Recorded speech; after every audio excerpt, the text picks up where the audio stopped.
Kalab-lab, welcome back to my life. So di ano po dahil karon. So grabe dugay-dugay na jud ko katabi diri ano pero mo na nung damo na jud ko kay mga na-miss na ipasalamat sa Ginoo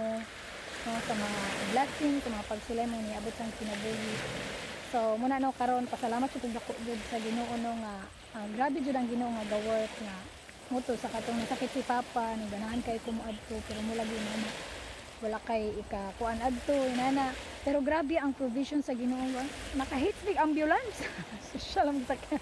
bitaw so inana like inana nga way grabe mo gamit jud ang Ginoo lain-lain na instrument no kung sa unang panahon gigamit kani ang mga mga langgam ba niya ma-provide ang needs di ba karon gamit ang Ginoo ambulance dai bitaw so muna no nga pasalamat pud ako sa Ginoo nga na nakaadto jud ni sa akong papa nga kanahan jud tayo mo adto pero muna nga nag-provide jud ang Ginoo muna ano nga nasakit pa si papa mo jud akong goal nga maka-share ko sa gospel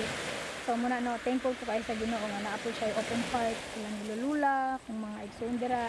so pasalamat ko sa Ginoo nga namati man sad sila so narana sa ilaha pero muna no after sa pag-share nako sa gospel nga prayer namo si papa yun siya nga hinggaan jud akong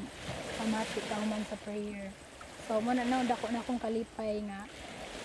naka-share ko sa akong papa nga inana so muna giingon nga it's only by his grace ra good it's only by God's grace ra good kay kung ako lang dili jud ko makasulti kay grabe jud ko ka